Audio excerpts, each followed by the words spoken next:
ang mga kwento ng pag-ibig, kwento ng buhay at kwento ng pag-asa dito sa Barangay Love Stories. Love Stories. Importante sa buhay na marunong kang kumilatis ng tao na pakikisamahan mo. Dahil meron na sa una lamang magaling pero sa uli ay iiwanan ka rin. Ikaw, kabarangay, marunong ka bang kumilatis ng tao? Dear Papa Dudut, magandang tanghali sa inyo at sa mga kabarangay natin na avid listener ng Barangay Love Stories. Ako nga pala si Milet, hindi ko tunay na pangalan. 35 anyos na ako sa ngayon at isang housewife na nakatira dito sa Bulacan. Panati ko na ako ng programa ninyo sa radyo, ang boses ni Papa Dudut, ang kasalo ko. Tuwing tanghalian at wala akong pinapalagpas na episode ninyo sa radyo maano online. Sa katunayan ay nakikinig na rin po kami araw-araw at bigla akong naisip na magpadala ng sulat sa inyong istasyon. Magsisimula ang lahat noong kabataan ko, Papa Dudut. Lumaki ako na binubuhay ng isang single parent. Ang tatay ko na lamang ang kasama namin ang 3 ko pang nakababatang kapatid. Maaga kasing nawala si nanay. Buhay pa naman siya, nanlalaki lang. Kaya nga simula noon ay tinuong ko na lamang sa pag-aaral ang atensyon ko. Mapangarapin din po akong klase ng tao, Papa Dudut. At wala akong ibang hangad kundi ang matulungan ang kaisa-isang magulang namin at makabawi sa kanya.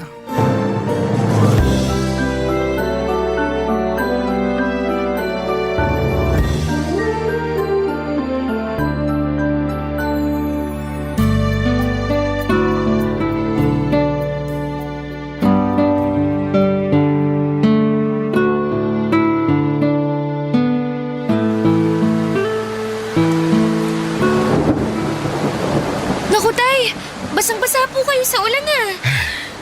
Oo nga eh. Saka ko na lang naalala na wala pala akong dalang payong nung malapit na akong makarating sa pinuntahan ko. Kaya nga nagbadali ako pa uwi pero naabutan pa rin ako ng ulan. Kaya nga po eh. Buti pa, ikukuha ko muna kayo ng tuwalya ah. O sige anak, salamat.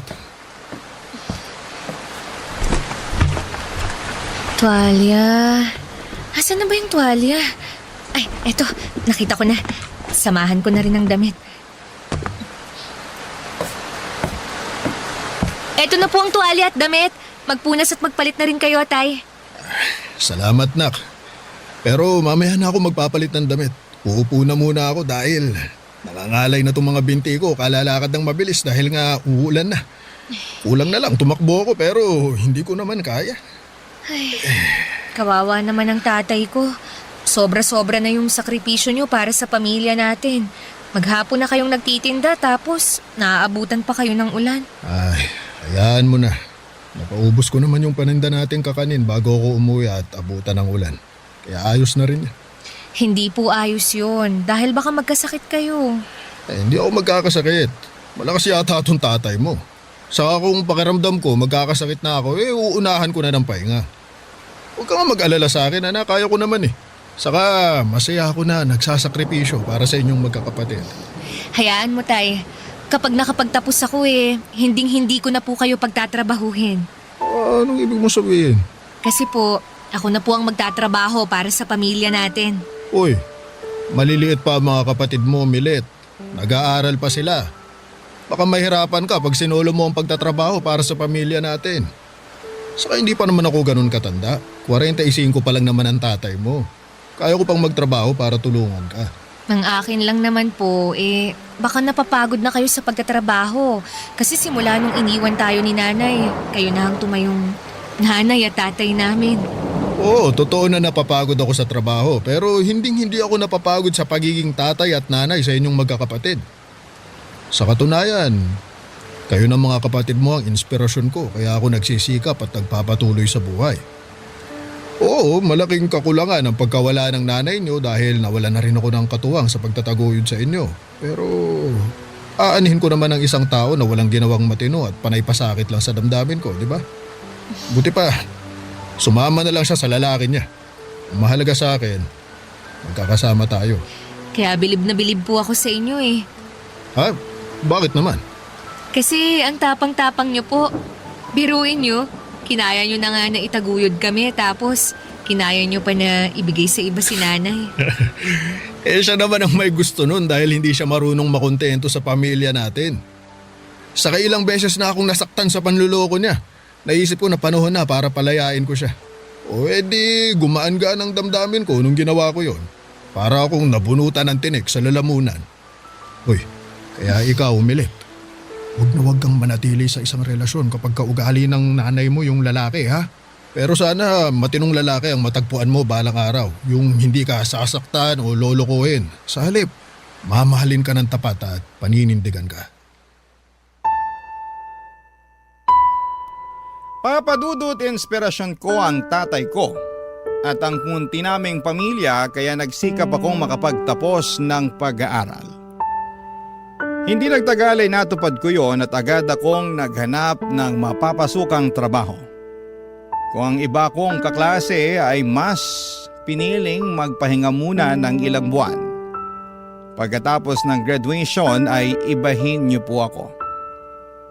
2 buwan bago ako makapagtapos ay nag-job hunting na ako, Papadudot.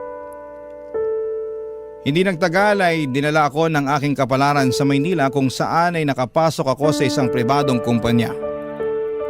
Magkahalong kaba at excitement ang namutawi sa akin ng mga panahong yon. Kaba dahil aminado akong limitado pa lamang ang nalalaman ko sa bagong mundo na pinasok ko. At excitement na matuto. Naniniwala kasi ako na hindi lang sa eskwelahan natututo ang isang tao. At sa unang araw ko nga sa trabaho ay nakilala ko si Paulo, Papadudot.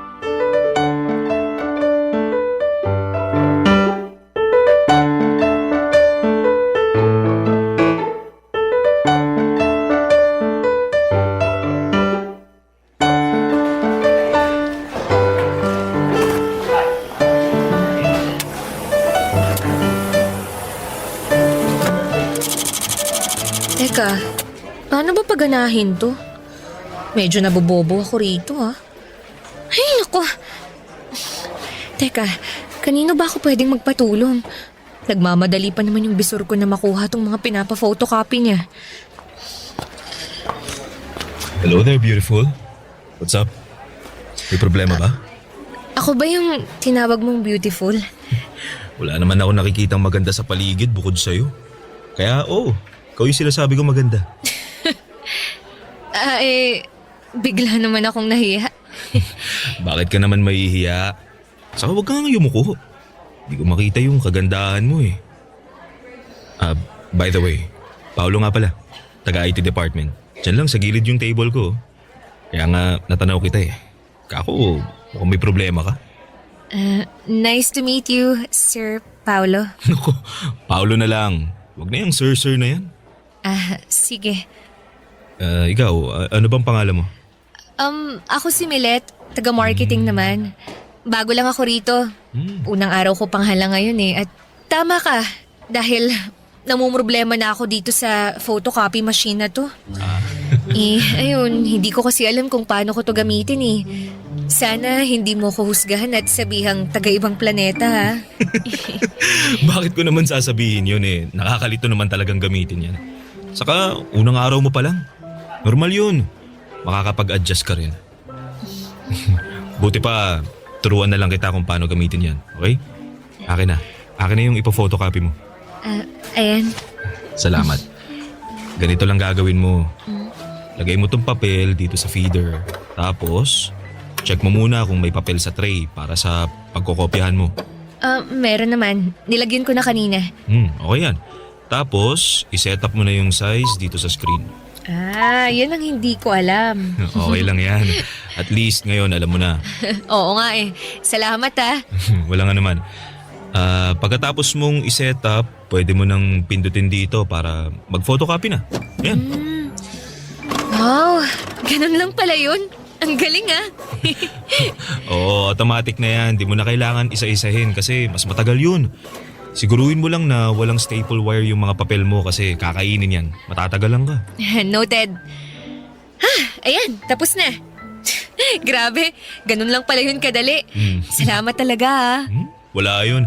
Pero tinandaan mo ba yung mga tinuro ko? Oo naman, para sa susunod hindi na ako mahihirapan. Pag nahirapan ka, pwede mo naman akong istorbohin dun sa table ko para magpatulong. Naku, nakakahiya naman sa'yo. Huwag kang mahiya kasi trabaho ko naman yun. Saka, masaya ako na tumulong sa mga magagandang babae na kagaya mo. Naku, binobola mo lang yata ako eh. Uy, hindi ako bolero Nagsasabi lang ako ng totoo. Malapit na palang mag-lunch. May kasabay ka na bang kumain? Wala pa nga eh. Wala pa rin kasi akong kakilala rito. Meron na. Gusto mo, magpakilala ulit ako sa'yo? Hindi na kailangan, kilala na kita no. O kung ganun, pwede ba kitang yayain mag-lunch? Wala rin kasi akong kasabay Saka kung ayos lang sa'yo, syempre. Ayos lang naman. Yun. Yan, may kasabay na ako. Hintayin na lang kita sa kantin mamaya Sige. Ibigay ko lang tong mga papeles na to sa bisor ko. Papadudot, gwapo, matangkad, matangos, ang ilong, maputi at makinis ang balat. Ganyan ko po ilalarawan si Paulo. Para siyang anghel na bumagsak sa lupa dahil tinulungan niya ako noong unang araw ko sa trabaho. Taga-IT department siya samantalang ako ay nasa marketing. Pero hindi siya nagatubili na dayuhin ako upang tulungan kapag may kailangan. Lalo na nga sa computer at office equipment na hindi ko alam gamitin. Bukod sa mga pisikal niyang katangian, palakaibigan din si Paulo. Palangiti rin siya, bagay na kinatuwa ko ng husto sa kanya. Palatawa at makuwento. Mas matanda sa akin si Paulo ng 6 na taon. 28 years old na siya at ako naman ay 22 years old. Pero pakiramdam ko ay magkaedad lamang kami dahil sa husay niyang makisama, Papa Dudut. Barangay Love Stories. Barangay Love Stories. Papa Dudut, naging regular employee ako sa paglipas ng 6 na buwan. Kaya naman masayang masaya ako. Unti-unti ay naka-adapt ako sa buhay sa opisina. Hindi na ako yung dating tatanga-tangang empleyado sa unang araw ng trabaho. Marami na rin akong nakilala at naging kaibigan, lalo na sa department na kinabibilangan ko. Pero kung may higit akong dapat pasalamatan, yun ay walang iba kundi si Paulo. Simula kasi noong unang araw ko hanggang sa maregular na ako ay nasa tabi ko lamang siya. Sumusuporta at nagpapagaan ng buhay ko sa opisina. Naging mabuting kaibigan at katrabaho ko rin siya, Papa Dudut. Hindi nagtagal ay lumalim ang pagkakaibigan namin hanggang sa nagtapat siya ng nararamdaman niya sa akin. Pumayag akong ligawan niya. Pero nakarating sa akin ang usap-usapan na may pagkababaero daw si Paulo. Noong una ay hindi ko yon pinansin hanggang sa unti-unti ko nang napatunayan na totoo ang mga sinasabi nila.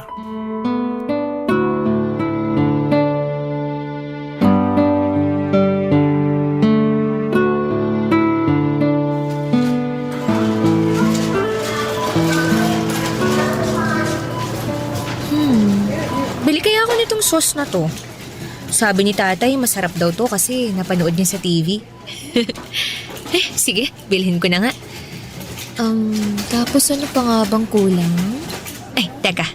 Kuha na rin ako ng mga delata para may stock sa bahay. Sumipa si baby? Sige nga, pahawak nga nun dyan mo, ma. Ayan o, dali. Ano? Nararamdaman mo ba? Oo nga, sumipa nga. Hello, baby. Excited na si daddy na lumabas ka. Ako rin. Paulo? Milet? Sino yung babaeng yan, mahal? Katrabaho ko lang, mahal. Hi, Milet. Nag-grocery ka rin pala rito? Oo. Pero ngayon pa lang naman. Narinig ko kasi na mura raw ang mga paninda rito kaya sinubukan ko. Oo, totoo naman. Lagi nga kami dito ni Krista eh. Hindi mo ba ako ipapakilala sa katrabaho mo, mahal? Oo, syempre. Ipapakilala kita. Nga pala, Milet, si Krista. Fiancé ni Paolo. Nice to meet you, Milet. Nice to meet you rin. Buti pa mauna na ako kasi marami pa akong bibilhin eh. Sigurado ka ba? Bakit naman hindi? Ha?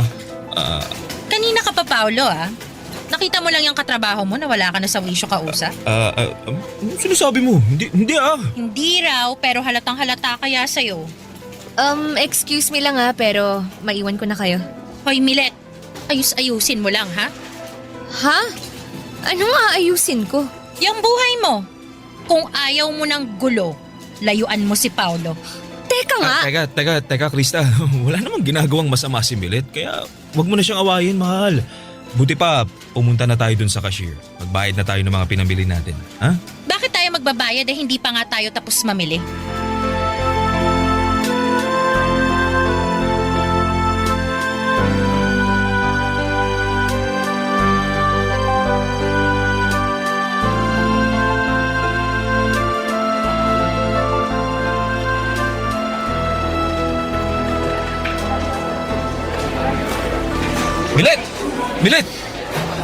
Milet, sandali lang. Bakit ba?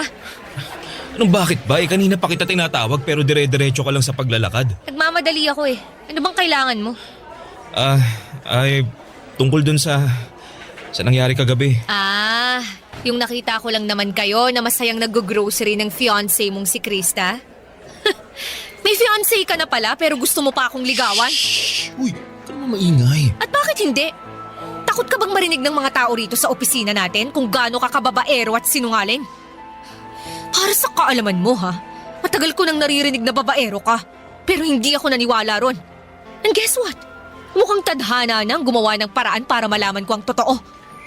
Pasensya ka na kung nagsinungaling ako sa'yo. Wala nang magagawa yung pasensya mo kasi nangyari na. Grabe ka, Paolo. Buntis na yung fiancé mo pero nakuha mo pang lokohin. Ano bang pumasok dyan sa kukote mo? Bakit mo nagawa yun sa kanya? Baka hindi mo lang maintindihan pag kinuwento ko eh. Komplikado kasi yung relasyon namin ni Krista. Alam mo, hindi ko na rin naman gustong alamin dahil wala na akong pakialam. Kaya wag mo na ako ulit lalapitan kasi naiinis ako sa'yo. Ayoko pa naman sa tao yung sinungaling at manluloko. Diyan ka na nga!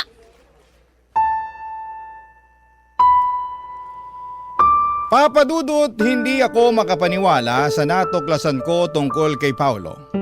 At kahit na nga humingi na siya ng pasensya sa akin ay wala na ring magagawa yon. Dahil nasaktan ako ng husto. Nagugustuhan ko pa naman siya noon at nagbabalak ng sagutin pero buti na lamang at nalaman ko ang katotohanan bago pa man mangyari ang bagay na yon. Simula noon ay iniwasan ko na si Paolo lalo na pag nagkikita kami sa opisina. Hanggat maaari ay ayoko siyang tignan sa mga mata. Naiilang kasi ako at nasasaktan. Oo, hindi naman naging kami pero nagsinungaling pa rin siya sa akin. Kaya nga malaki rin ang panghihinayang ko sa aming pagkakaibigan na sinayang lamang ng pagiging maharot niya. Mabilis na lumipas ang isang buwan at akala ko ay hindi ko kayang mag-move on kay Paolo. Lalo at magkatrabaho kami. Pero nakakausad naman ako. Kaya lang bigla na naman niya ulit akong ginulo. Papadudot.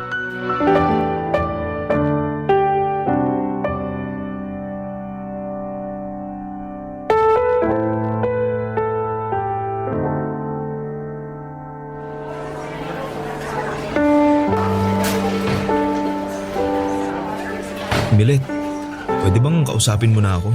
Kinakausap naman kita. Oo nga, pero tungkol lang sa trabaho. Ano pa bang pag-uusapan natin bukod sa trabaho? Wala naman na, 'di ba? Meron kasing... Kasi ano? Kasi... hiwalay na kami ni Krista. Ano? Matagal ko na talaga siyang gustong hiwalayan pero... Hindi ko magawa dahil nga magkaka-baby na kami. Hindi ko naman talaga siya mahal eh. Masyado kong nasasakal sa kanya. Napaka-control freak nun. Pero nakiusap siya sa akin na aayusin namin ang relasyon namin. Magbabago raw siya kaya nagstay ako alang-alang sa baby namin. Sinubukan ko naman na maging okay kami pero wala. Wala na talaga akong nararamdaman sa kanya. Hindi yan ang nakita at narinig ko dun sa grocery. Ang sabi mo, excited ka nang lumabas ang baby niyo ni Krista. Tapos bigla mo akong lilinyahan ng ganyan, ha?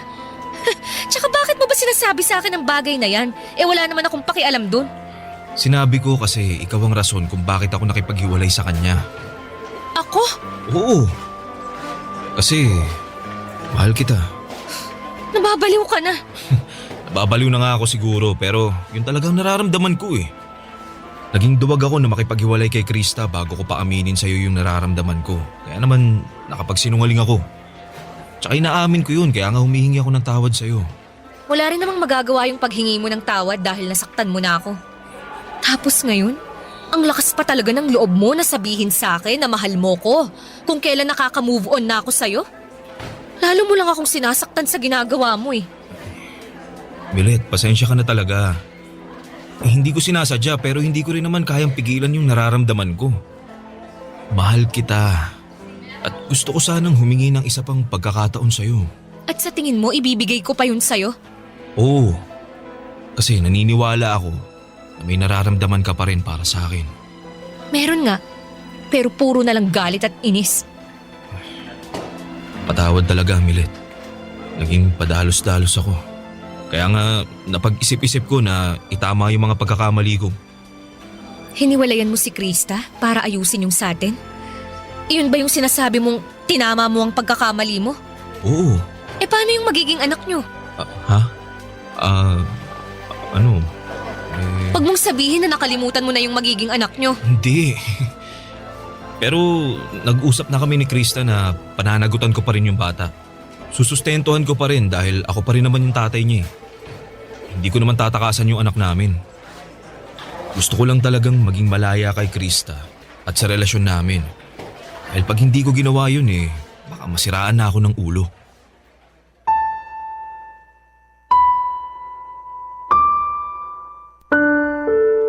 Papa Dudut, tawagin niyo na akong tanga, bobo, lukaret at uto-uto. Pero wala na akong pakialam pa.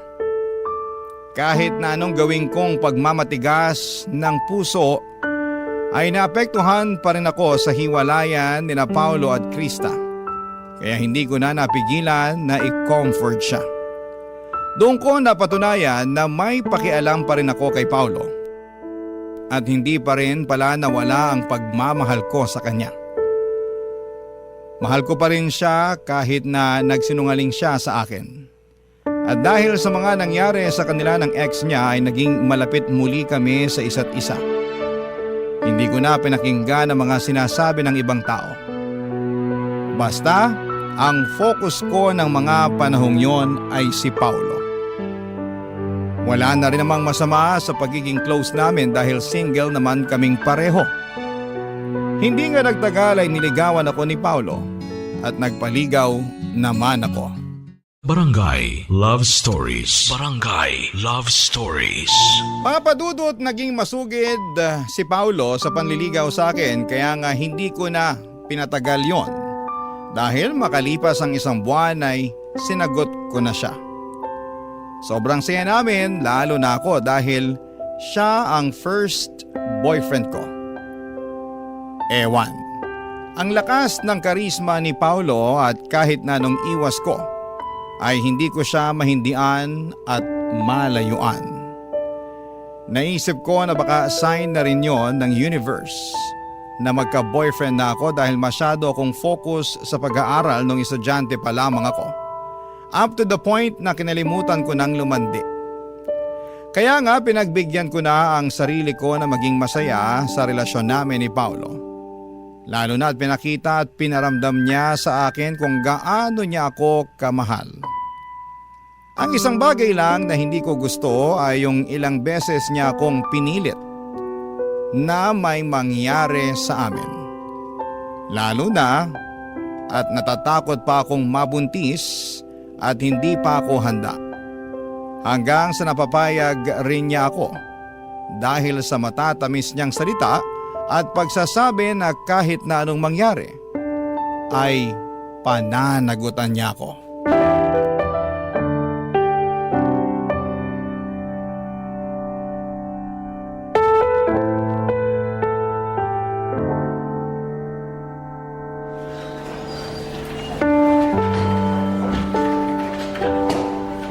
Paolo, may sasabihin ako sa'yo. Ano ba yun? Kita mo, dami-dami kong tinatapos na trabaho eh. Dalihan mo na, istorbo ka. Sobra ka naman, break time naman ah. Masyado ka naman yatang masipag. Bulag ka ba o ano? Ang dami kong ginagawa oh. Kung hindi ko pababawasan yan, siguradong matatambakan ako. Tapos sumabay ka pa talaga. Ano ba problema mo? Sabihin mo na yung sasabihin mo para matapos na. Paolo, buntis ako. Ano? Anak naman yung tuknini. Paano nangyari yun? Paanong nangyari yun? Sigurado ka na bang buntis ka? Oo! Kasi 3 beses na ako nag-pregnancy test. At lahat lumabas na positive. Oh, eto, nasa bulsa ko. Tingnan mo para malaman mong nagsasabi ako ng totoo. Ayan, tingnan mo. Tingin nga. Buwisit naman buhay to. O bakit ka ba nagagalit? Hindi ka ba masaya na magkakababy na tayo? Yung mukhang to, tingin mo masaya? O bakit ka nga nagagalit? Kasi wrong timing naman yung pagbubuntis mo eh. Ang dami-dami ko ng problema, dumagdag ka pa. Kasalanan ko ba yun? Ikaw naman yung bumuntis sa akin, ha? Sabihin mo hindi. Di ka ba nakikinig? Ang dami-dami ko ng problema, gusto mo isa-isahin ko pa sa'yo? Tingin mo, paano ko susuportahan yung 2 bata? Sige nga. Hirap na nga ako dun kay Krista dahil napaka-demanding tapos dumagdag ka pa talaga. Sobra ka naman sa akin. Hindi ko rin naman to ginusto. Nagtiwala lang naman ako sa'yo kaya nagawa kong ibigay ang sarili ko ng buong buo. Alam mo ano magandang gawin? Palaglag na lang natin yung bata. Anong sinabi mo? Milit naman eh. Bingi ka ba o ano? Kainis ka, paulit-ulit tayo. Sabi ko, ipalaglag natin yung baby dyan sa tiyan mo. Total, di pa rin naman tayo handang maging magulang eh. Nasisiraan ka na ba ng ulo? Basta, hindi ko pa nanagutan yung nasa sinapupunan mo. Ayoko sa batang yan. At kung ipipilit mo pa rin sa akin, mabuti pa maghiwalay na lang tayo. Sige, mamili ka. Ako o yung pinagbubuntis mo.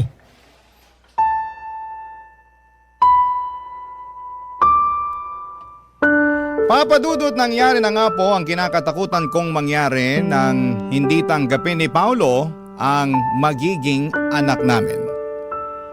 Para po akong binuhusan ng malamig na tubig na may sangkatutak na yelo kaya nagising ako bigla sa katotohanan. Na nagsinungaling na naman sa akin ang nobyo ko. At ngayon ay pakiramdam ko ay malaki ang natalo sa akin dahil nga sa nabuntis niya ako. Litong-lito ako ng mga panahong yon lalo na at nagsimula nang lumayo ang loob sa akin ni Paolo. Tinakot niya pa ako na makikipaghiwalay sa akin kapag hindi ko pinalaglag ang baby namin. Pero mas takot ako sa karma kaya hindi ko ginawa ang bagay na yon. Hindi nagtagal ay sinabi ko sa tatay ko ang katotohanan at pareho kaming umiyak dahil sa mga nangyari sa akin. Pinayuhan niya akong ipabarangay si Paolo para ireklamo. Pero bago yon ay may nangyari sa opisina na hindi ko makakalimutan.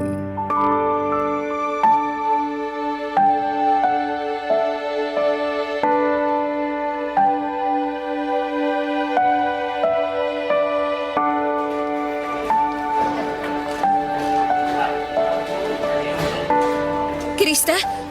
Anong ginagawa mo rito sa opisina namin? Ikaw talagang pinunta ko rito dahil nang gigigil ako sa'yo, malandi ka! Ano ba sa tingin mong ginagawa mo? Ano pa? Di tinuturuan ng leksyon ng mga katulad mong higad! Ahas! Ano bang kasalanan ko sa'yo, ha? Malaki! Dahil inagaw mo lang naman sa akin si Paolo! Wala akong inaagaw sa'yo. Hiwalay na kayo ni Paolo, di ba? Oo! At dahil yun sa'yo, nung nalaman ko yun, wala akong ibang naisip kundi ang saktan ka! At wala akong paki kung mapatay pa kita!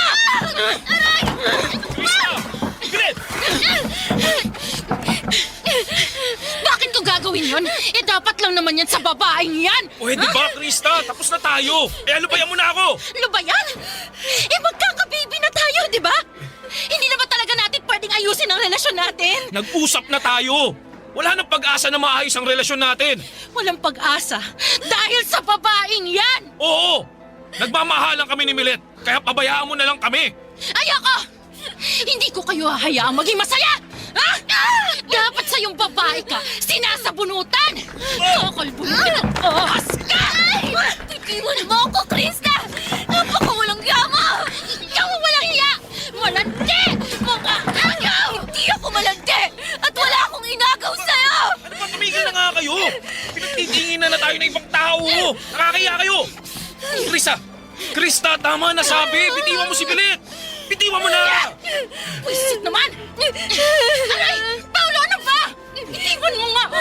Doon ka nga! Milet, ayos ka lang. Huwag mo akong hawakan! Milet naman, bakit mo ako sinampal? Kulang pa nga yan! Dahil kasalanan mo ang lahat ng to! Paano ko naging kasalanan si Krista ang nanggugulo? Kasalanan mo! Kasi masyado kang malandi! At kasalanan ko rin! Kasi nagpauto ako sa'yo! Pero na-realize ko na malaking pagkakamali talaga na binigyan pa kita ng tsansa na mapalapit sa akin. Sana talaga umiwas na lang ako sa'yo noon nung may pagkakataon pa. Tapos ngayon, sinaktan pa ako ni Krista. Hindi ko kayo mapapatawad, kayong dalawa. O bakit? Anong Akala mo, hindi ako pinalaki ng tatay ko na duwag, no? Pwes, dyan ka nagkakamali! Walang iya ka! Ano to? Dugo! Bagay pala sa'yong may dugo sa nguso. Halika! Kulang pa yan at dadagdagan ko pa! Milet, ano ba? Tumigil ka na! Ikaw ang tumigil! Simula sa araw na to, huwag ka nang lalapit sa akin! Kayong dalawa! Hindi ko nahahayaang kuluhin niyo pa ang buhay ko! Magsama kayong dalawa! Mga baliw! Mga baliw!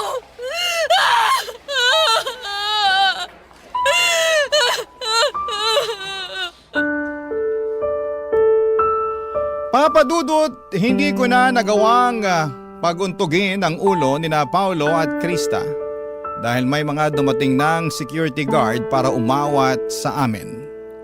Agad na dinala sa ospital ang dalawa para matahi ang mga nguso nila. Ewan, sana talagang tinuluyan ko nang paputukin pati ang mga ulo nila. Ayos lang naman ako noong mga panahong yon, pati na rin ang baby sa sinapupunan ko. Tapos nung sumunod na araw ay pinagharap-harap kami sa HR department dahil sa kaguluhang ginawa namin. Kapwa kami na mimohan ni Paulo, samantalang pinablatter naman nila si Krista. Pero na-stress talaga ako ng husto sa nangyari kaya nag-decide na lamang ako na mag-resign sa trabaho. Nakipaghiwalay na rin po ako kay Paulo at pinagbantaan siya na huwag nang magpapakita pa sa akin. Papa Dudut, nag-focus na lamang po ako sa pagbubuntis ko at noong nakapanganak ako ay saka ako naghanap ng mapapasukan. Buti na lang at nandyan ang tatay ko na napaka-supportive sa akin. 10 taon din akong naging single parent bago ko po nakilala ang asawa ko, Papa Dudut. Akala ko ay hindi ko na matatagpuan ng tunay na pag-ibig. Pero ibinigay pa rin yon sa akin ng Panginoon. Kaya nga malaki ang pasasalamat ko sa Kanya at nagsilbi na lamang aral sa akin ang mga pinagdaanan ko. Sa kasalukuyan ay happily married na po ako sa mabait at responsable kong asawa. Tanggap niya ang anak namin kaya naman masayang masaya ako. Hanggang dito na lamang po ang sulat ko, Papa Dudut. Maraming salamat po sa pagbasa ng aking liham. God bless and more power sa Barangay Love Stories. Ang inyong forever kapuso at kabarangay, Milet. Uy, kabarangay! Agree ka ba sa ending ng ating Barangay Love Stories na ito? I-share mo na ang feelings mo sa ating comment section. Ang mga kwento ng pag-ibig, kwento ng buhay at kwento ng pag-asa dito sa Barangay Love Stories. Love Stories. Ang pag-ibig na wagas ay hindi sumusuko sa pagsubok. Hindi ito nakabase sa yaman o karangyaan, kundi sa tunay na damdaming handang magsakripisyo kahit anong unos pa ang dumaan. Ikaw, kabarangay, sa panahon ng hirap at ginhawa, kaya mo rin bang ipaglaban ang ganitong klase ng pag-ibig? Dear Papa Dudut, magandang araw sa inyo, Papa Dudut. Ako po si Ermilio, pero tawagin niyo na lamang po ako sa palayaw kong Melo. 45 years old na ako at 15 taon na sa serbisyo bilang isang gwardya sa isang bangko dito sa Pampanga. Sa loob ng 15 years na yon ay paulit-ulit na ang naging gawi ko sa araw-araw. Palaging bahay trabaho at tuwing day off naman ay nakikipag-inuman ako minsan sa mga kumpare ko. Panggabi ako sa trabaho at dahil ako ang bantay sa bangko tuwing sarado ito ay wala akong ibang ginawa buong magdamag kundi ang manood lang ng pelikula online habang hinihintay ang pagsapit ng umaga. Halos maubos ko na nga ang lahat ng mga action movie na available online. Kapag naman hindi ko trip ang manood ay nakikinig ako sa mga kwento ninyo para hindi ako antukin, Papa Dudut. Pagdating ng karelyebo ko ay dumadaan ako sa karinderya para kumain at saka magpahinga sa bahay. Papa Dudut, hindi lang ako ang mag-isang nagpupuyat para magtrabaho. Kasama ko rin sa pagbabantay sa bangko na pinagtatrabahuhan ko ay isang mag-asawa na nagtitinda ng balot at sigarilyo. Sa harap kasi ng bangko ay isang bus terminal at ang mga pasahero doon ang suki ng mag-asawang Susana at Socorro. Kada alas 8 ng gabi ay pumupwesto na sila sa tapat ng bangko para magtinda ng balut, tubig at sigarilyo. Maaga rin kasing nagsasarado ang mga sari-sari store sa lugar na yon.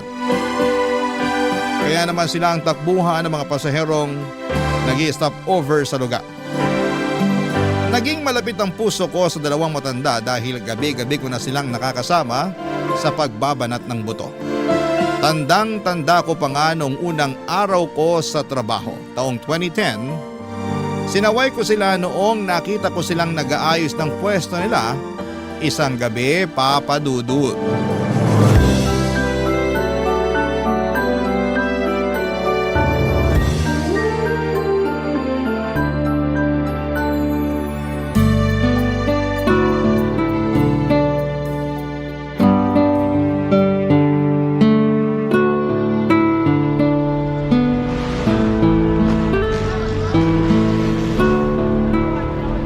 Itali mo ng maayos yung payong para hindi liparin.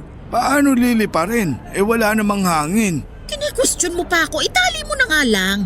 Hindi natin hawak ang panahon. Baka mamaya biglang lumakas ang hangin. Ito na, itatali ko na. Mawalang galang na po, Nay, Tay. Bawal po kayong magtinda rito. Pag-aari po ng bangko tong lugar eh. Hindi po kayo pwedeng pumesto rito. Ay anak, matagal na kaming nagtitinda rito. Dito talaga yung pwesto namin. 10 taon na kaming pumapwesto rito, sir. Alam yan nung security. Ako na po yung bagong gwardya. Wala na po yung dati. Wala na si Rudy? Bakit? Anong nangyari sa kanya? Lumipat po siya ng agency. Di na raw po niya kaya magpuyat. Ganun ba? Hindi ba niya nabanggit sa'yo na may pumupwesto rito para magtinda? Hindi po eh. Hanggang alas 4 lang naman kami dito, sir. Bago pa magbukas yung bangko, wala na kami rito. Kaso po ngayon, mas maigpit na yung patakaran. Bawal talaga mga nagtitinda sa mismong labas ng entrance eh. Baka mamaya may dumating mula sa head office, ako po yung mapagalitan. Wala naman sigurong dadalaw sa inyo ng ganitong oras. Gabi na eh. Kahit doon na lang kami sa gilid para hindi makasagabal. Ayos lang ba yon? Ay, sigurado po ba kayo na matagal na kayo rito? Oo, 10 taon na kaming nagtitinda rito. Marami nang dumaang CQ dyan. Lahat sila kilala kami. O sige po, kung pinapayagan naman kayo ng mga dating security dito, Hindi ko na po kayo paaalisin. Basta medyo gumilid lang po tayo ha. May CCTV po kasi. Mahirap na baka mapagalitan ako. Kasi simula ko pa lang po dito sa trabaho. Ay naku, salamat ha. Socorro, ilipat mo na yung mesa sa gilid. Buhatin mo na muna yung lagayan ng balot. Ay, wag niyo na pong ilipat. Diyan na po muna kayo ngayong gabi pero bukas po, doon na kayo sa gilid, ha? Tsaka iwasan po nating magkalat. Bawal din po ang maingay. Opo sir, wala pong problema sa kalat. Nagwawalis kami bago kami umuwi. Wala ring maingay dito. Sige po. Salamat. Ano nga palang pangalan mo anak? Ermelio po. Pero Melo na lang po ang itawag niyo sa akin. Salamat Melo. Wala pong anuman. Kayo po, ano pong mga pangalan niyo? Ako si Susana. Ito naman ang asawa kong si Socorro. Taga rito lang din po ba kayo? Oo, malapit lang kami rito. Diyan lang kami sa may bukana, yung papasok dyan. Ganun po ba? Ilang taon na po kayo? 60 na ako. Ako naman +5. Bale 65 po. Oo, mas matanda ako sa kanya ng 5 taon. Bakit naman po hanggang ngayon nagtatrabaho pa kayo? Hindi po ba dapat nagpapahinga na lang kayo sa bahay niyo? Naku, kung hindi kami magtitinda, saan kami pupulot ng pangkain? Kailangan naming kumita para may pambili kami ng ulam. Wala po ba kayong anak? Meron, marami. 5 silang lahat. Nasaan po sila? Bakit hindi po sila magbanat ng buto? May kanya-kanya na silang pamilya eh. Kami na lang nitong asawa ko yung magkasama sa bahay. Ganun po ba? Di wala na kayong kasama sa bahay niyan. Wala na. Kami na lang dalawa ni Socorro ang magkasama. Sabi ko nga sa kanya, tumira na lang kami dun sa bahay ng bunso namin eh. Kaso ayaw ng asawa ko. Bakit naman po? Magiging pabigat pa ba kami sa bunso namin? Wag na. Kaya naman namin ang sarili namin eh. Nasa 60 na kami pero malakas pa naman kami. Mabuti naman po kung ganon pero dapat sa edad nyo pong yan.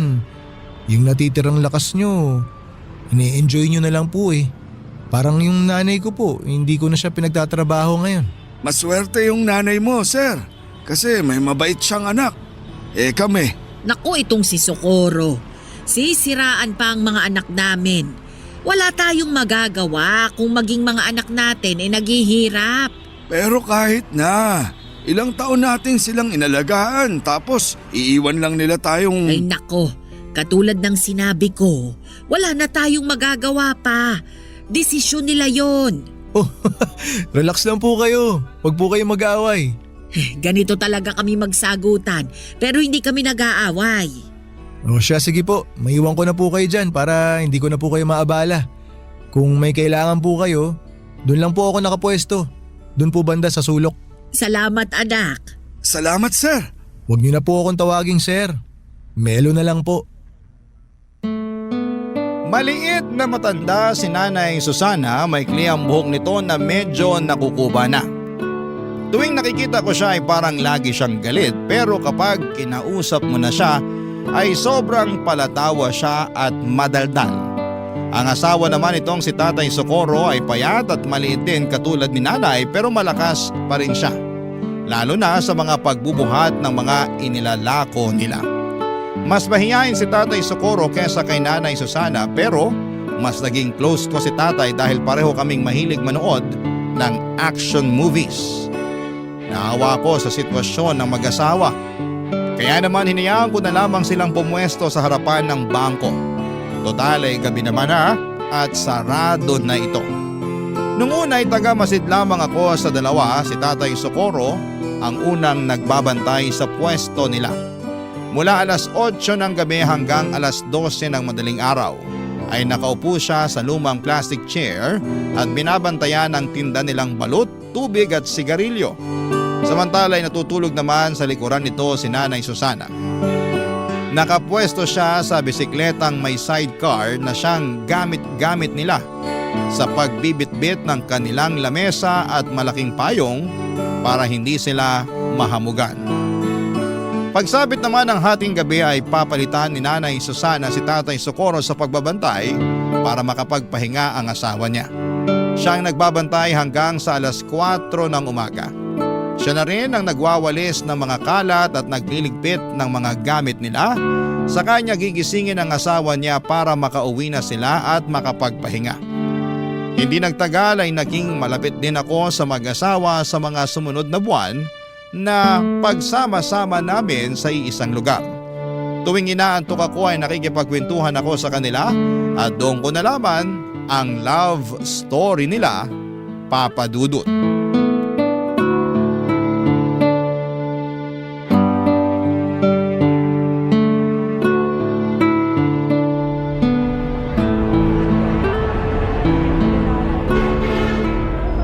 Tay, pabili po ako ng yosi.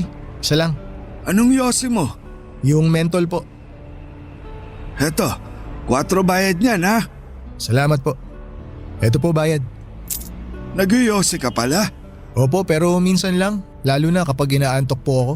Kung gusto mo, may kape ako rito para magising ka. Nagtitinda rin po kayo ng kape? Hindi.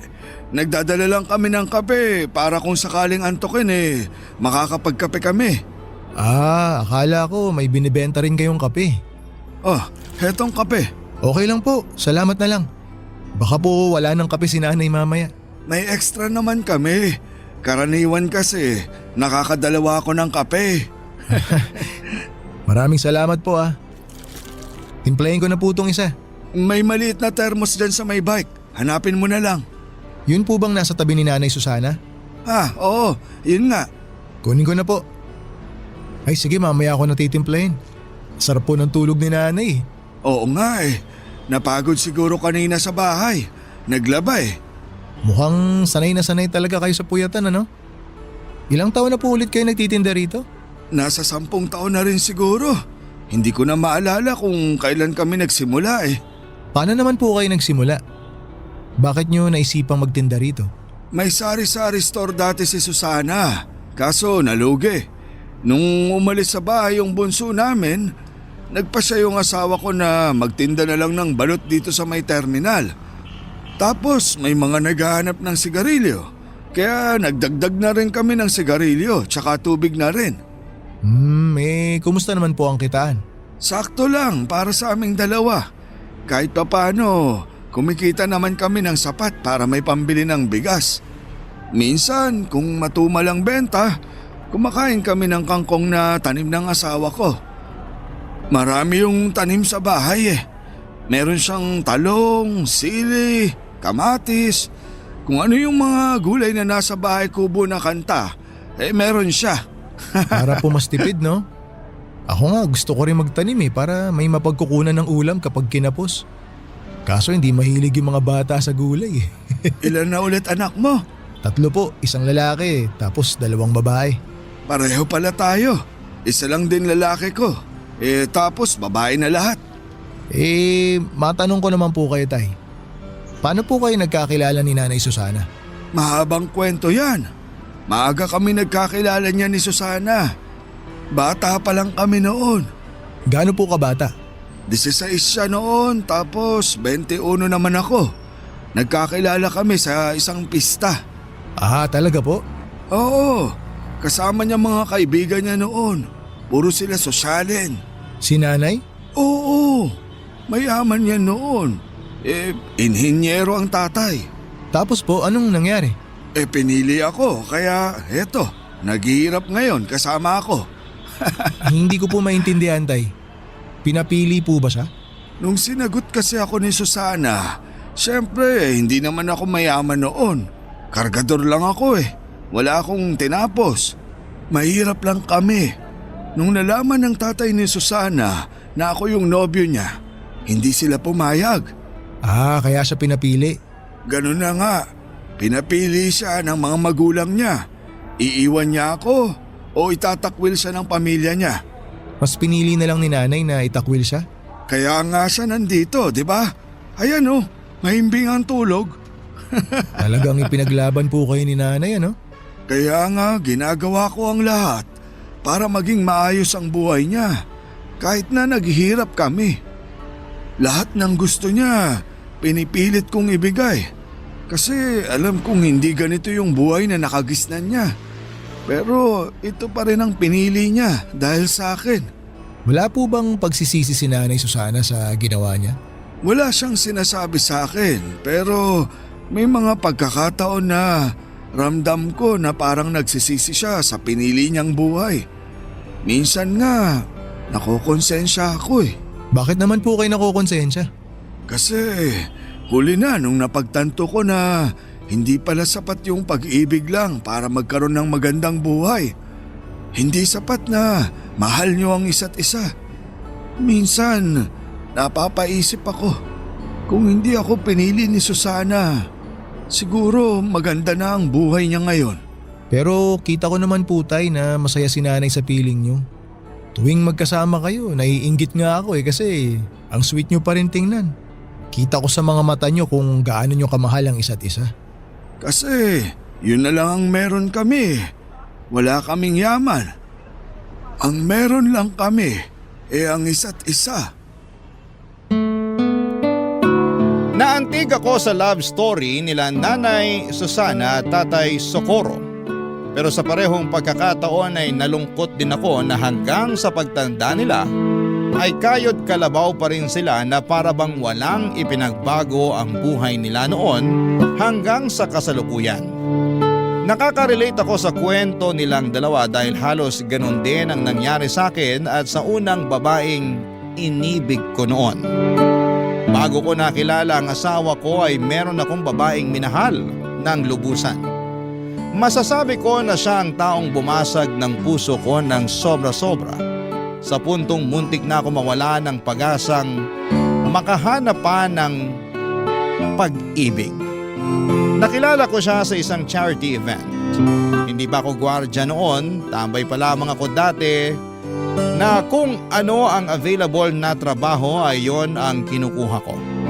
Naging driver ako ng isang NGO na tumutulong sa mga kabataang nakatira sa liblib na lugar. Miyembro siya ng naturang NGO at siya ang nanguna sa charity event na yon. Nasa passenger seat ko siya noon at sa kahabaan ng biyahe namin ay doon ko siya nakilala. Simula noon, Papa Dudu, tuwing kailangan nila ng driver ay ako na ang kinokontak nila. Hindi na mabilang ang charity na ginawa namin noon hanggang sa nagka-developan kaming dalawa. Nag-date kami ng ilang buwan hanggang sa sinagot niya ako. Tumagal po ang relasyon namin ng 2 taon pero naging patago ito. Hindi dahil sa kinakahiya niya ako kundi dahil alam niyang hindi papabor ang mga magulang niya kapag nalaman nilang ang boyfriend niya ay isang hamak na driver lamang. Noong natuklasan ng mga magulang niya ang relasyon namin, ay doon na natapos ang pagsasama namin. Sa kasamaang palad ay mas pinili ng ex ko ang magandang future niya kaysa sumama sa akin sa hirap at sa ginhawa. Hindi katulad ni Nanay Susana, hindi ako ipinaglaban ng ex ko. Nang mga panahong kailangan ko siya na manindigan para sa aming dalawa. Barangay Love Stories. Barangay Love Stories. Matagal bago ako naka-move on sa pag-ibig na yon, Papa Dudut. Siya kasi yung first love ko na inakala kong makakasama ko na sa panghabang buhay. Masyado pa kasi akong bata noon para maniwala na ganun lang kadali ang pag-ibig. Hindi rin naman nagtagal ay nakahanap din ako ng babaeng tunay na ka-forever ko.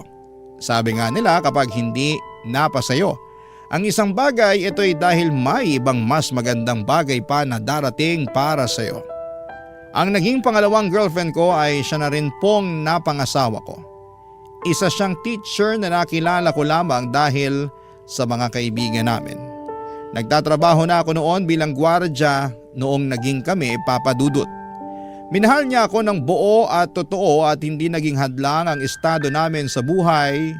Ngayon ay may 3 na kaming anak at kahit papaano ay nabibigyan naman namin ng maayos at komportableng buhay ang mga anak namin kahit na hindi kami mayaman.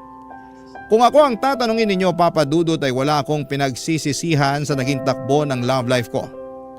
Totoo na nasaktan ako noong nawala sa akin ang unang babaeng minahal ko pero never ko siyang sinisisi na mas pinili niya ang future niya kesa sa akin. Nakita ko rin kasi na naging maganda naman ang outcome ng pag-iwan niya sa akin. Dahil may common friends kami sa Facebook ay may time noon na dumadaan sa newsfeed ko ang post ng ex kong yon. Kasal na siya at nakapangasawa ng isang politiko. May 2 na silang anak at masaya na sila sa buhay nila katulad ko na masaya na rin ako sa sarili kong buhay. Kaya po natutuwa ako sa kwento ni Nanay Susana at Tatay Socorro dahil pinaglaban talaga nila ang pagmamahala nila. Isang gabi habang tulog si Tatay ay isang bagay ang tinanong ko kay Nanay Susana, Papa Dudut.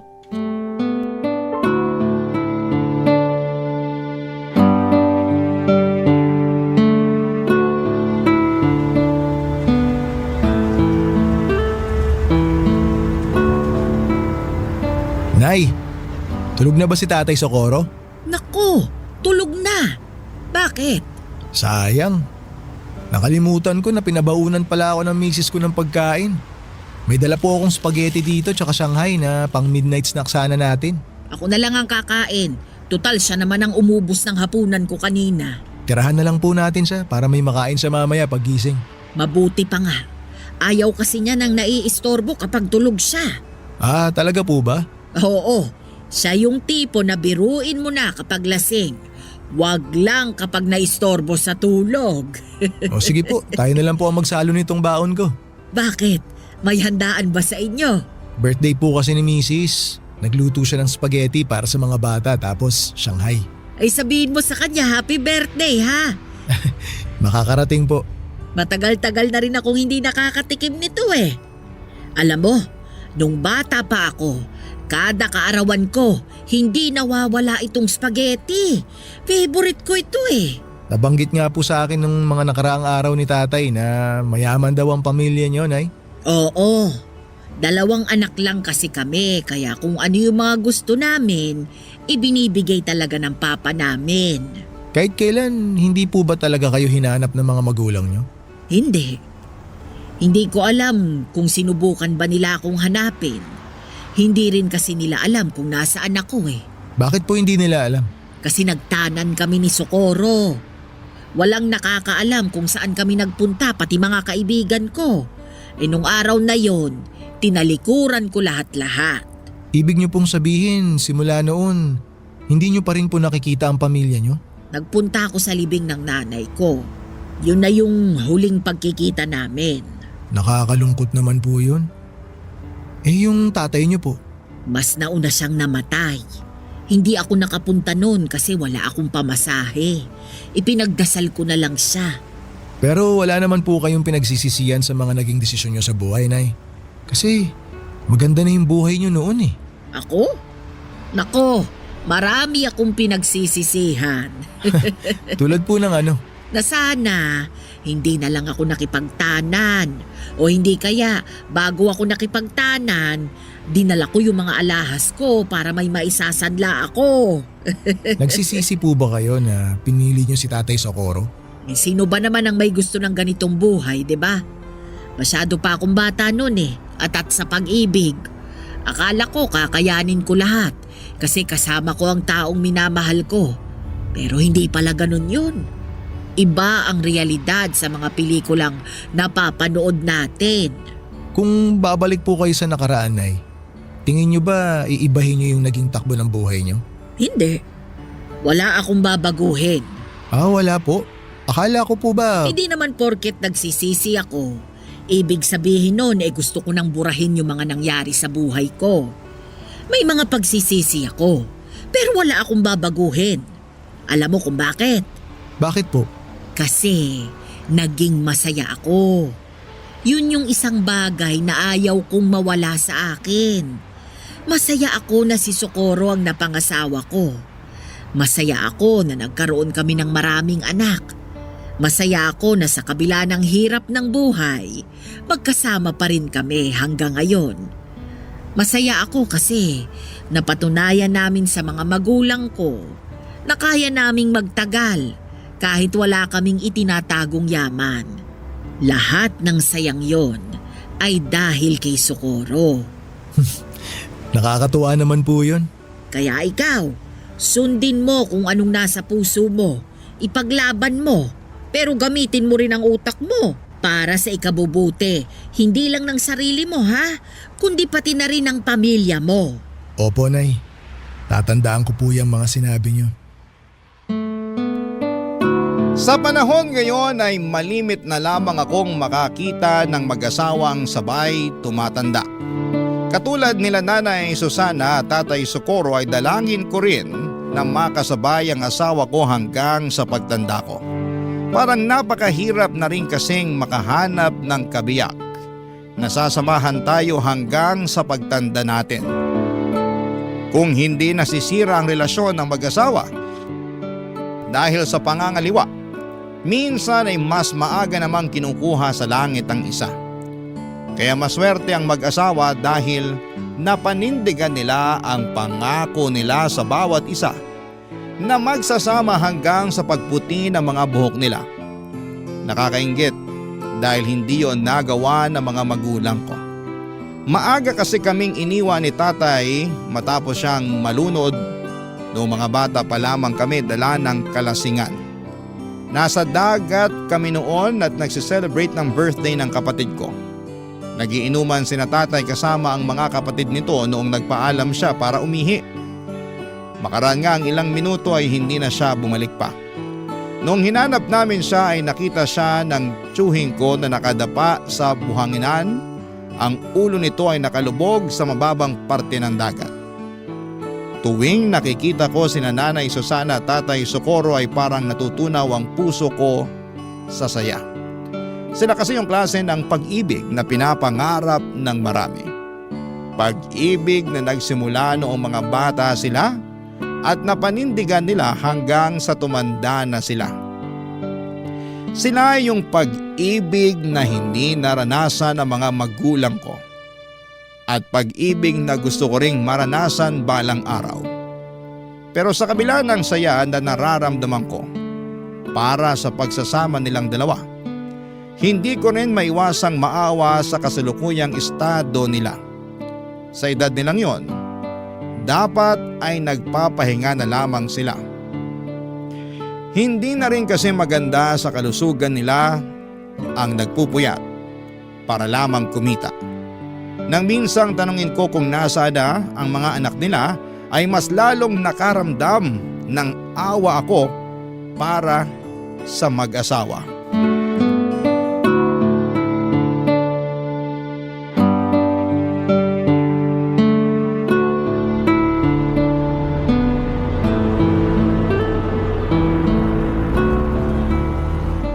Melo, ano yung pinapanood mo?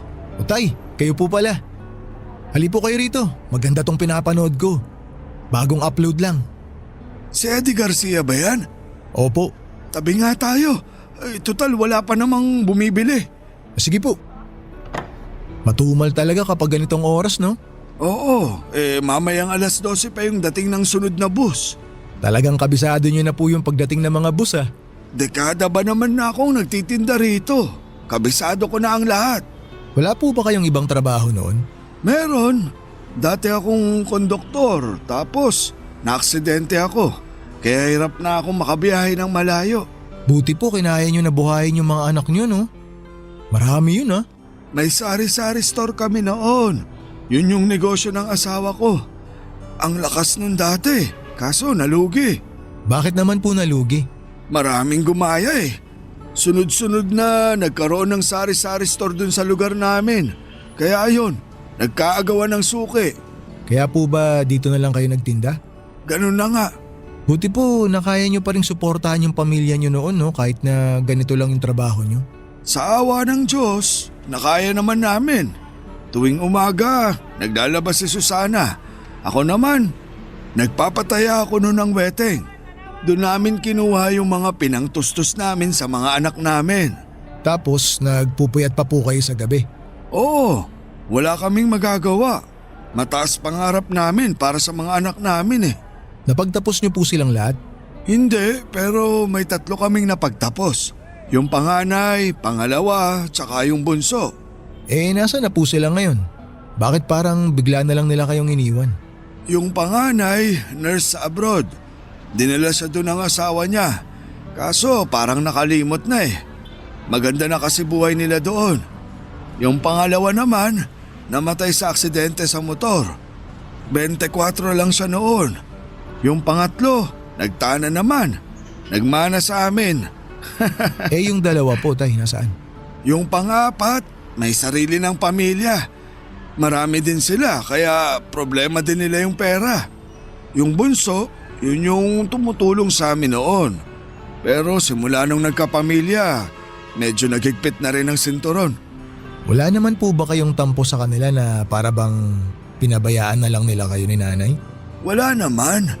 Ang mahalaga sa amin nagampanan namin ng maayos yung trabaho namin bilang magulang.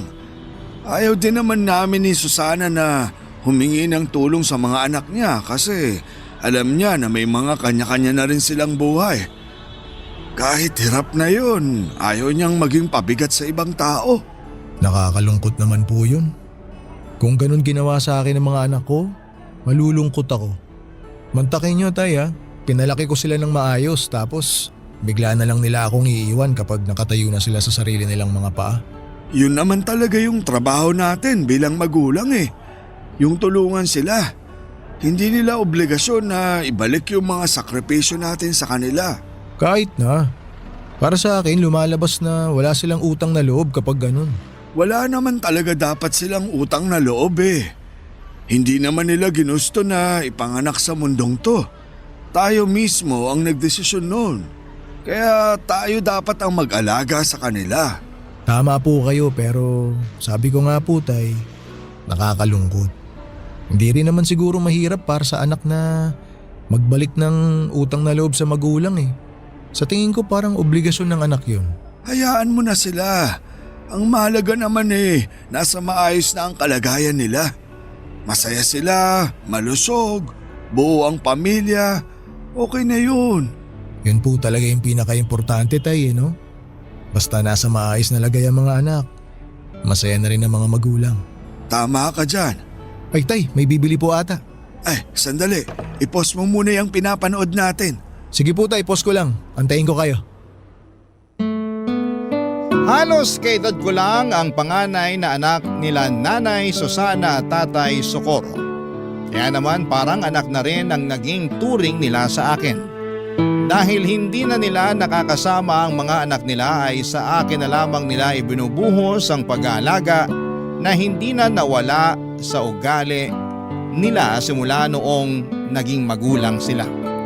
Ganon talaga siguro kapag naging magulang na.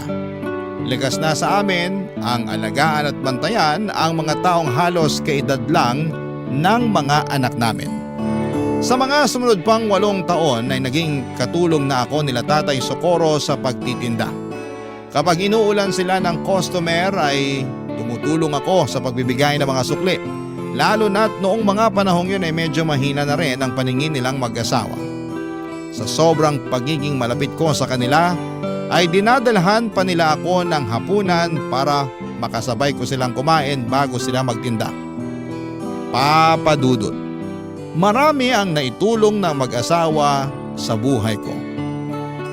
Bukod sa mga nakakasama at nakakausap ako or nakakausap ko sila sa pagbabantay buong magdamag ay sila na rin ang naging karamay ko noong namatay ang nanay ko. Kung hindi dahil sa kanila ay mag-isa kong haharapin ang kalungkutan gabi-gabi habang nasa trabaho ko. Pero dahil sila ang nakakasama ko tuwing nasa trabaho ako ay nabawasan ang lumbay na nararamdaman ko kahit papaano. Sina nanay at tatay ang tumulong sa akin para maayos ko ang problema naming mag-asawa noong nagkaroon kami ng matinding awayan. Kamunti ka na nga kami maghiwalay noon pero dahil sa kanila ay binigyan nila ng kalinawan ng utak ko. Ang mga payo nila ang sumalba sa relasyon naming mag-asawa. Papa Dudut. Hindi biro ang 15 years na pinagsamahan namin nila Nanay Susana at Tatay Socorro. Sa tagal at lalim ng pagsasama naming tatlo. Hindi ko ine-expect na darating din pala ang araw kung kailan magkakahiwalay-hiwalay kaming tatlo, Papa Dudut. Barangay Love Stories. Barangay Love Stories. Marami na akong alaala kasama sina Nanay Susana at Tatay Socorro na kung sisimulang kong ikwento ngayon ay aabutin tayo ng maraming araw. Pero bilang ibinahagi ko na rin ang kwento nila sa inyo, Papa Dudut, ay magandang i-share ko na rin sa inyo ang ilan sa mga hindi ko malilimutang memory kasama ang dalawang matanda. May pagkakataon noon na kahit maulan at may bagyo ay lumalabas pa rin sila para magtinda. Inabutan kami noon ng baha na umabot hanggang binte. Hindi na nila noon kayang makauwi ang mag-asawa dahil sa lakas ng buhos ng ulan at bugso ng hangin. Ang ginawa ko kahit bawal magpapasok sa bangko ay pinasilong ko na muna sila sa loob pansamantala kahit na pinagalitan ako ng management pagkatapos noon. In-invite ko rin sila noon na nang nagdebu ang panganay ko. Sobrang saya nila Nanay Susana noon dahil marami silang pagkaing na i-take home. Palabirong tao si Nanay at kahit na marami silang problemang pinagdaraanan ay lagi pa rin siyang humahagalpak sa tawa maski na sa mga maliliit at simpleng biro lamang. Kapag naman bored si Tatay Socorro ay tumatabi siya sa pwesto ko para samahan ako sa panonood ng pelikulang pinapanood ko. Kapag may bibili ay nagmamadali siyang magtinda para wala siyang makaligtaan sa pinapanood namin. Karaniwan ay mga 90s action films ang pinapanood namin. Marami pa kaming masasayang alaala at ilan lamang yon sa kaya kong ibahagi ngayon. Papa Dudut, taong 2023 ay doon na po nagbago ang lahat. Ilang linggong hindi nagtinda ang mag-asawa. Akala ko noon ay hindi sila nagtinda dahil maulan lamang noon pero sa isang gabi mag-isa lang na dumating si Tatay Socorro sa dati nilang pwesto. Nang tanungin ko kung nasaan ang kabiyak niya ay doon ko na nalaman ang masamang balita. Isang balita na nagpaluha sa akin.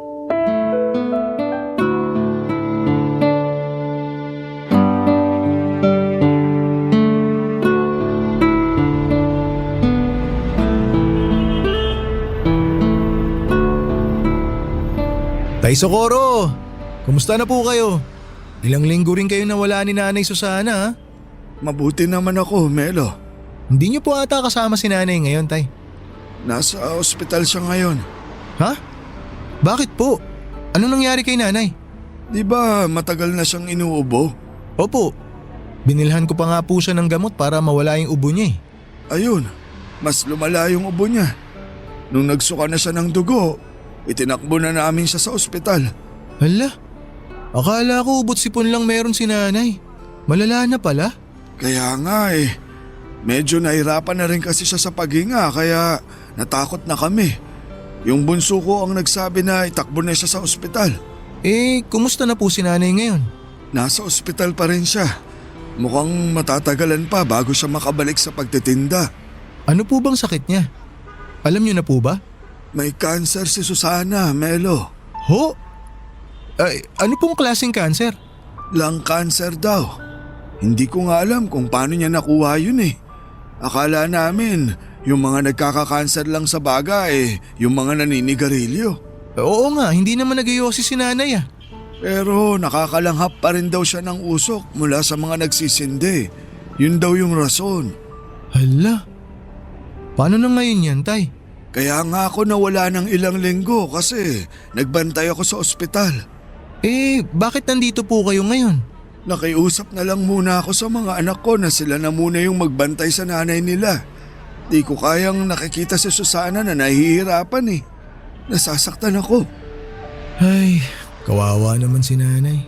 Di bale, mukhang madidischarge na siya bukas. Stable naman na raw yung lagay ni Susana eh. Kaso nga lang, kailangan pa rin niyang bumalik sa ospital para sa treatment niya. Yun ang mahirap, Tay, yung treatment. Sobrang tapang na mga gamot para sa cancer eh. Sana kayanin ni Nanay. May kaibigan din kasi ako na nagka-breast cancer. Nakwento niya sa akin kung gaano kahirap magpa-chemotherapy. Pinapatay daw nun yung cancer cells sa katawan pero para na rin daw siyang pinapatay tuwing nagpapakimo siya. Sobrang lala daw ng side effects eh. Yun na nga yung ikinakatakot ko eh. Nabanggit din niya ng doktor sa amin. Pero ang assessment nila, malakas pa naman raw si Susana. Kaya kakayanin pa rin daw naman niya yung side effects na sinasabi mo. Pero sinabi rin niya sa amin na hindi raw matatanggal ng chemo yung sakit niya. Mapapahaba lang daw nito yung buhay niya. Ay, bakit naman daw po? Hindi ko alam. Siguro dahil sa edad niya. Sabi ng anak ko, baka raw hindi kayanin ni Susana yung mga gamot. Pero kahit ganon, gusto nilang ilaban yung buhay ng nanay nila. Kahit pala papano, nag-aalala rin sila sa nanay nila. Nakakatuwa naman. Sabi ko naman sa'yo, hindi man namin laging nakikita ang mga anak namin. Alam kong handa silang tulungan kami kapag nangailangan kami. At least mapapanatag na ako na hindi kayo nag-iisa. Nandyan pa rin yung mga anak nyo. Kumusta po ngayon ang kalagayan ni Nanay Susana? Ayun, medyo mahina pa rin ang katawan. Ewan ko nga eh. Simula nung tinurukan nila ng kung ano-anong gamot, mas lalo siyang nanghina eh. Hayaan niyo po, Tay. Ipapanalangin ko po na gumaling agad si Nanay. Salamat, Melo. Yun na lang talaga ang kaya nating gawin ngayon. Ipagpasa Diyos ko na lang ang lahat. Huwag po kayong mag-alala. Fighter si Nanay. Alam ko nalalabanan niya yung sakit niya. Sana nga. Hindi pa ako handang mawala siya eh. Tulungan ko na po kayo sa pag-aayos dyan. Salamat. Ilagay muna natin tong payong ha. Sige po. Kailanman ay hindi ko nakita si Nanay Susana na nagsindi ng sigarilyo. Hindi siya nagbibisyo pero dahil gabi-gabi siyang nakakalanghap ng usok mula sa mga parokyano nila, ay nadali ang baga ni Nanay. Doon lang nila nalaman na kahit na hindi pala naninigarilyo ang isang tao ay pwede pa rin itong tamaan ng komplikasyon sa baga na dulot ng usok nito. Ang tawag doon, Papa Dudut, ay second-hand smoking. Sa katunayan, mas malala pa nga daw ang epekto ng second-hand smoking sa iba kesa sa mismong tao na humihit-hit nito. Noong nalaman nilang may cancer si Nanay Susana ay nagtulong-tulong ang mga anak niya para maipagamot siya. Kaso nga lang ay mahal ang mga treatment na kinakailangan ni Nanay, lalo na't late stage na ang sakit niya. Sa mga unang buwan ay nagawan pa nila ng paraan ng mga gastos sa ospital. Pero kalaunan ay nawalan din sila ng mapanghuhugutan.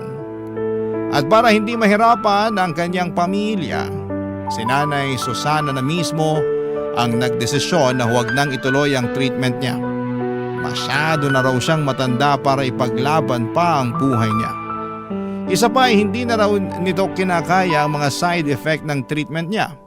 Tanggap na niya na hanggang doon na lamang ang buhay niya. Kaya mas pinili na lamang niyang maghirap ng mag-isa kaysa idamay pa ang pamilya niya. Nakakalungkot na parang sumuko na lamang si Nanay Susana sa buhay pero naiintindihan ko kung bakit mas pinili niyang tumigil na lamang sa pagpapagamot. Mahirap kasing lumaban kung ikaw mismo ay walang pera para ipaglaban ang sarili mong buhay. Gusto ko mang makatulong noon ay wala naman akong ekstrang pera na maipapahiram sa mag-asawa dahil maging ako ay sapat lang ang kinikita para sa sarili kong pamilya. Tanging panalangin na lamang noon ang naitulong ko para kay Nanay Susana.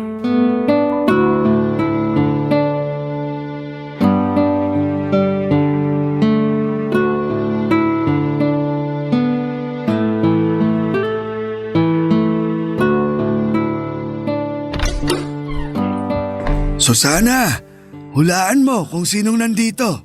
Sino? Ako po to, Nay. Si Melo. Ay, ikaw ba yan, Melo? Anong ginagawa mo't naparito ka? Wala naman po. Gusto ko lang po kayong makita ulit. Namiss ko kayo eh. Matagal na kayong hindi nagpapakita sa pwesto. Kailan po kayo babalik? Nako, Mukhang malabo nang mangyari yan. Bakit naman ho? Eh di wala nang kasama si Tatay Socorro niyan magtinda ng balot. Kaya niya na yan, matanda na siya. Anong kaya? Ikaw yung hinahanap-hanap lagi ng mga parokyano natin. Opo, ang dami po naghahanap sa inyo, Nay. Nagtataka na nga rin yung iba bakit di raw po kayo nagpapakita sa kanila eh. Kumusta naman po kayo, Nay? Eto, mukhang mabamatay na. Nay, wag naman po kayo magbiro ng ganyan. Si Susana talaga, kung ano-anong pinagsasasabi. Ay bakit? Totoo naman na. Tingnan niyo nga ako. Mukha pa bang kaya kong bumalik sa dati? Oo naman po. Makakabalik po kayo sa dati. Magtiwala lang po kayo. Makikita nyo, mabilis kayo makaka-recover. Nako, hindi na ako umaasa dyan. Bakit naman, Nay? Tumigil na ako sa pagpapagamot. Inaantay ko na lang na malagutan ako ng hininga. Si Nanay talaga, oh. Abay, totoo. Nakikita mo ba ang itsura ko? Ang payat-payat ko na. Hirap na nga akong makatayo ng mag-isa eh. Medyo sumeksi nga po kayo eh. Pero alam ko naman po na makakabalik pa rin kayo sa dati. Tiwalang-tiwala po ako sa pag-aalaga sa inyo ni Tatay Socorro eh. Hindi ba, Tay? Oo naman. Wala eh. Gusto ko mang mabuhay pa ng matagal. Diyos na mismo ang nagpasya. Hindi mo naman alam kung yan talaga ang gusto ng Diyos eh. Bakit mo siya pinapangunahan? Hanggang ngayon ba, Socorro? Hindi mo pa rin matanggap na mamamatay na ako? Hindi. Kailanman, hindi ko tatanggapin na mamamatay ka na. Mas mabuti pang ako na lang yung mamatay kaysa ikaw. Tignan mo to, ang drama. Nako, bakit po ba patay ang pinag-uusapan natin? Wala pong mamamatay kahit isa sa inyo kasi matagal pa po tayong magkakasama. Melo, matanda na ako. Hindi ko nakakayanin pang labanan tong sakit kong to.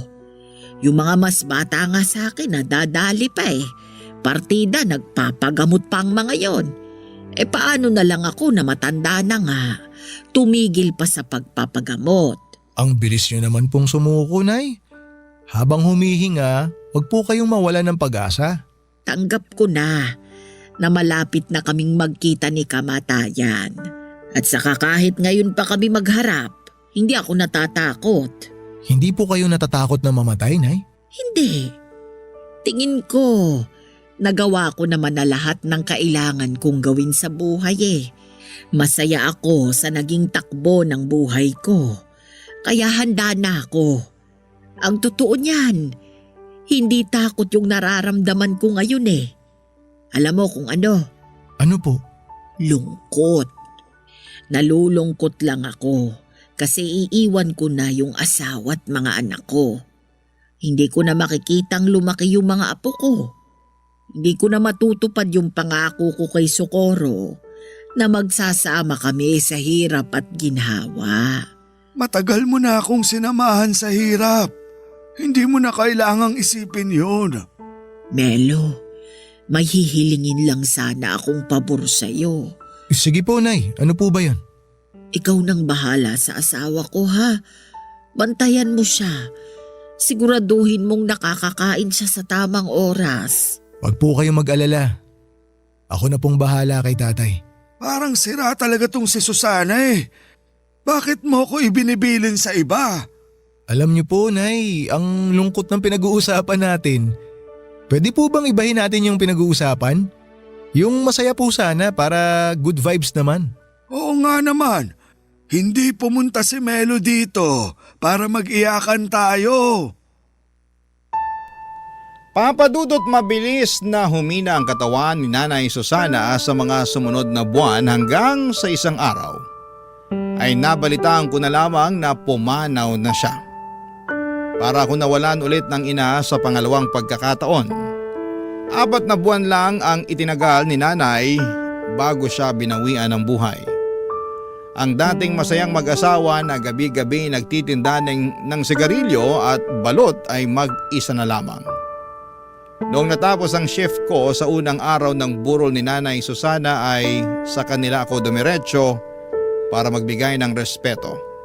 Kitang-kita ko sa mga mata ni Tatay Socorro ang labis na kalungkutan sa pagkawala ng kanyang asawa.